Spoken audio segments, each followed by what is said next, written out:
তাইলে ইন্ডিয়ার সাথে শান্তি স্থাপনের একমাত্র পথ হইতেছে, একমাত্র রাস্তা হইতেছে ওরা দাবরানির উপরে রাখা।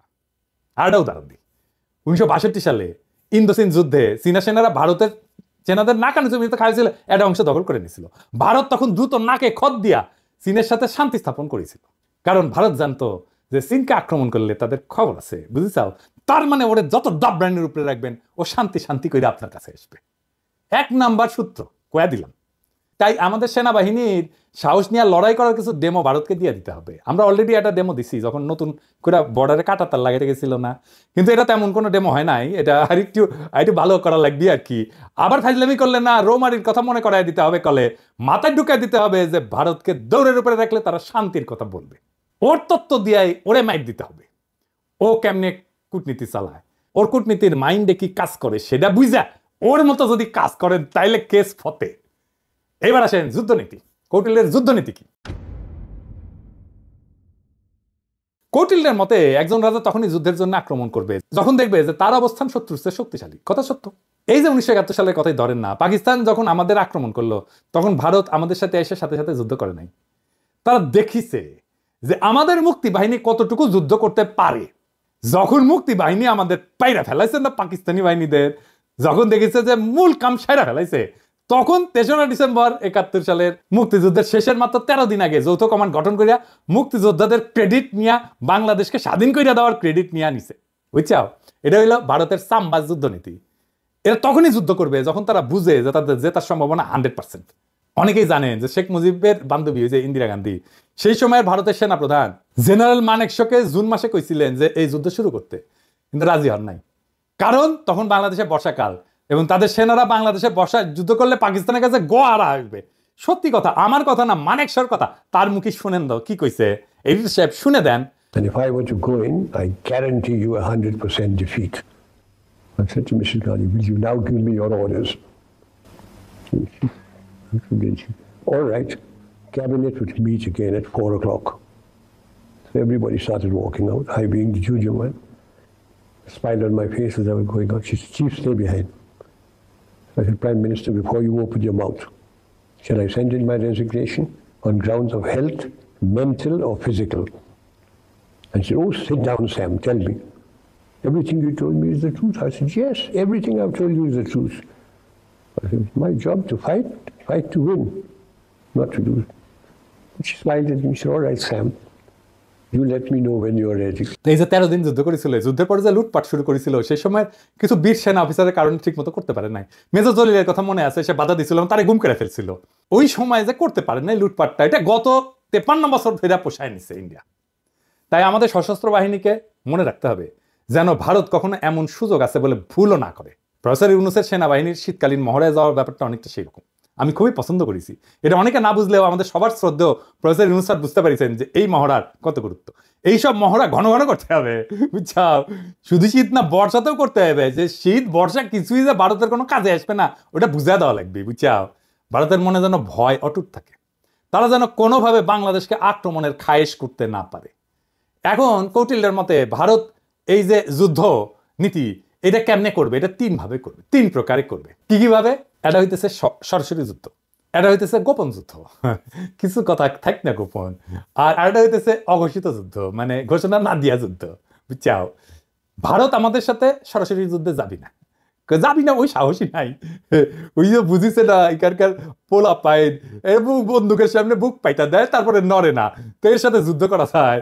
তারা কি কি যুদ্ধ করবে? গোপন এবং অঘোষিত যুদ্ধ তারা সবসময় করে আসতেছে এবং এটা করে আসবে। চলেন দেখি সেটা কিভাবে করবে।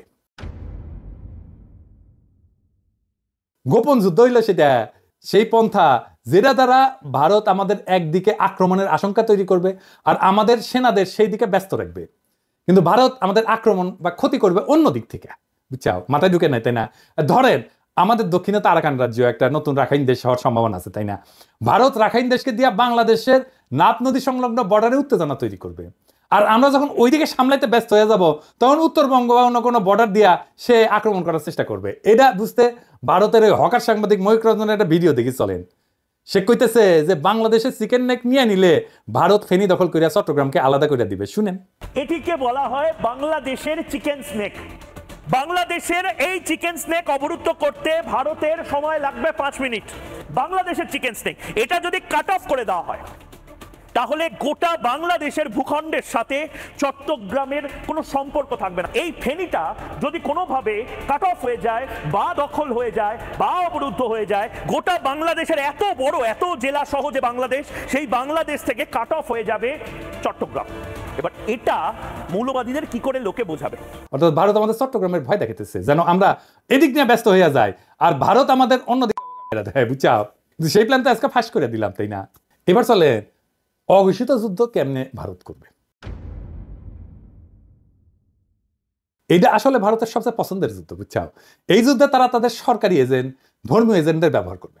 তারা এই কাজ শুরুই করে দিছে। সরকারি চাকরিতে ভারতের দালালদের দিয়া অস্থিরতা তৈরি করেছে, ক্যাডারে ক্যাডারে দ্বন্দ্ব করেছে। এইটা প্রফেসর ইউনূসের সরকারকে কাজ করতে না দেওয়ার একটা কুবুদ্ধি। তাই আমি আগেও বলছি, এখনো বলি, ক্যাডারে ক্যাডারে দ্বন্দ্বের সমাধান করা জরুরি। এই ক্ষেত্রে কোনো কথা শোনা যাবে না, কঠোর হইতে হবে। যারা এই দ্বন্দ্ব ধৈর্য রাখতে চায় ওরা ভারতের দালাল। সবার অধিকার এবং প্রাপ্যতায় সাম্য দরকার। তারপর যদি আমলারা যদি কাজ ঠিক মতো না করে তাহলে পাছায় লাথি দিয়া চাকরি থেকে বের করে দেন। আমি গত ভিডিওতে তো পররাষ্ট্র অফিসারদের সুযোগ সুবিধার কথা কইছিলাম, তাই না? প্রশাসন ক্যাডার মনে হয় আমার উপর মাইন্ড করেছে যে দাদা তো ওদের কথা কইলে আমাদের কথা কিছুই কয় নাই। হ্যাঁ, এবার বুঝেন কেন বলছি।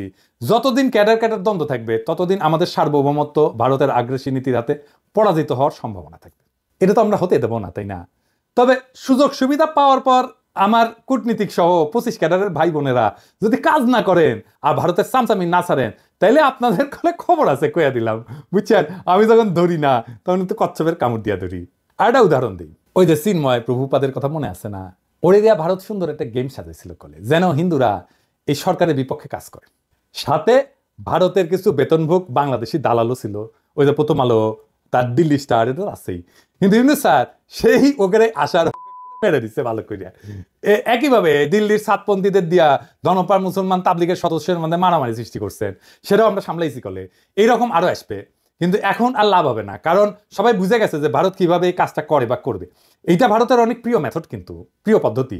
ভারত আগেও তাই করেছে। 1975 সালে শেখ মুজিব জয় বাংলা করে দেওয়ার পরে ভারত আমাদের পার্বত্য চট্টগ্রাম এলাকায় শান্তি বাহিনীকে ফান্ড করেছিল, ট্রেনিং দিছে, তারপরে অশান্তি সৃষ্টি করেছে। আরে হারামজাদা কাদের সিদ্দিকী ওরে আশ্রয় দিছে, আদের সিদ্দিকী তার বাহিনী নিয়ে বাংলাদেশের ভিতরে আসে আক্রমণ করিত, এবং কাদের সিদ্দিকীর বাহিনীর সাথে আমাদের সেনাবাহিনীর যুদ্ধ হইতো। কিন্তু অনেকে কলে বীরুত্তম খেতাবও পাইছে, এবং আমাদের অনেক অফিসার মারা গেছে, সৈনিক মারা গেছে। আর এই হারামজাদা রাজনীতি করিচ্ছে, ওর তো এখন জেলে থাকা উচিত। আবার দেখেন, ওই যে শেখ মুজিব জয় বাংলা হওয়ার পরে যে শান্তি বাহিনীকে ফান্ড করেছিল না ইন্ডিয়া, আবার যখন কাটাল রানী 1996-তে ক্ষমতায় এসেছে তখন ইন্ডিয়া আবার ওই সমস্যার সমাধান করে দিছে 1997 সালে, যেন আওয়ামী লীগ বাহবা পায় আর বাংলাদেশ তাদের হুকুমের দাসী হাসিনা দ্বারা পরিচালিত হয়। একই কাজ তারা শ্রীলঙ্কায় করেছে তামিল হিন্দুদের নিয়ে, নেপালে করেছে মাওবাদীদের নিয়ে, পাকিস্তানের বেলুচিস্তানে একই গল্প।